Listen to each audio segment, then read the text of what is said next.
Morning. Well, today I kind of woke up on the wrong side of the bed. I'm just like blah today. It's very cold outside, and my body just feels like um, just I don't. It's not like I necessarily feel weak. I just feel like it's rough getting up this morning. And I'm just like, wow. You have those few good days, and then when it gets to your bad one, you're just like, I don't want it. No. Take it back. You can have this. Anyways, so I just want to touch a little bit on the subject of people and how they feel. Um, this is my story. And when I tell it, I'm telling it as in this is what's going on in my world, in my life. And I wish people would stop trying to make it about them. Yes, I understand that everybody goes through. We're all living, and all everybody one day has an expiration date. Mine just seems to be looming over my head a little bit more, as far as what the doctors say, because I feel like God has a final say, and until he says it's time to go, that's when it'd be time to go. And that could be today or tomorrow. It could be the next minute. You never know. So when people are coming to me and they want to talk about something that I put on my YouTube, leave me the hell alone about it. Because this is my YouTube. This is my story. And it's unique to me. And these are things that happen to me. And these are my true feelings. I can't hide my feelings. And if I've approached you about the situation and I've talked to you about the situation, then I have every damn right to put what the hell I want on my Facebook, on my YouTube. Now, to touch on another subject. When I'm talking to a close family member of mine, I gather that he's in the know about what's going on, but maybe in some true denial.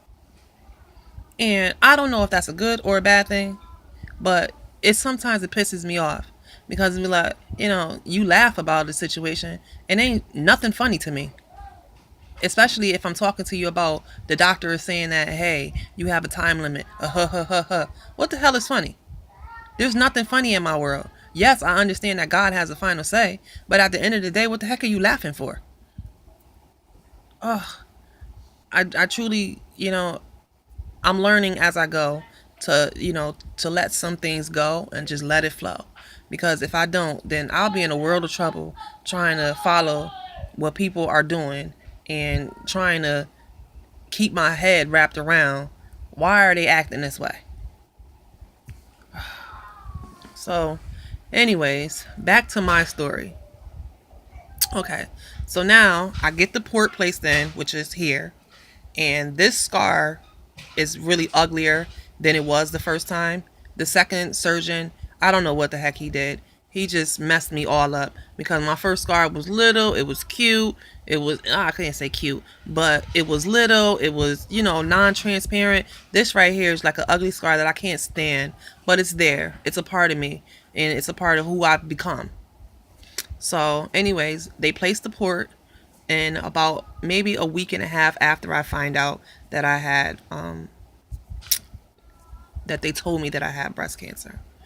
And now on April 30th, I decide that I am going to chop all my hair off because this medicine that they're about to give me, which is called adriamycin and Cytoxan, which I had to go through 4 rounds of adriamycin and 4 rounds of Cytoxan.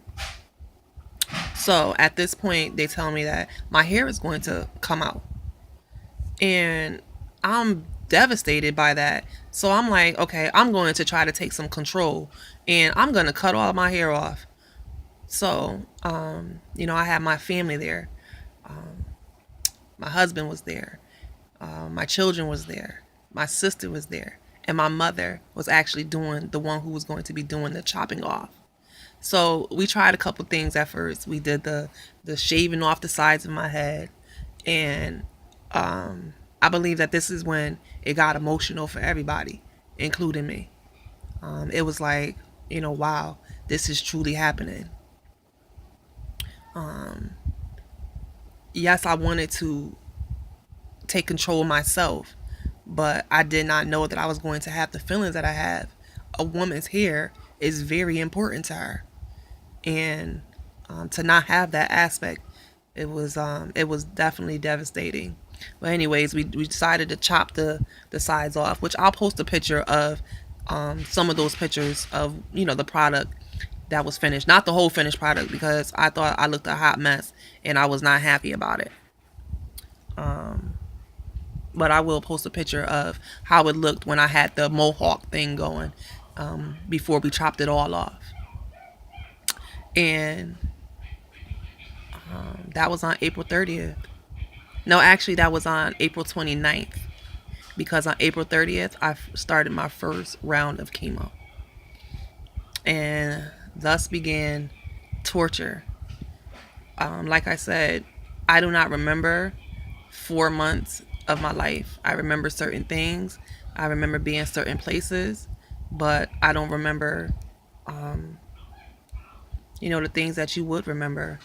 I had Six Flags season passes, so I remember going to Six Flags, but I don't remember actually being there. I remember throwing up every ride home. I definitely remember that. I remember that heat. And my journey has been a long one and a straining one, but I gained strength and courage and more knowledge than ever, through this time. And I feel like I'm just getting too emotional right now, so I'm just going to end this. I'll pick it up again. Thank you.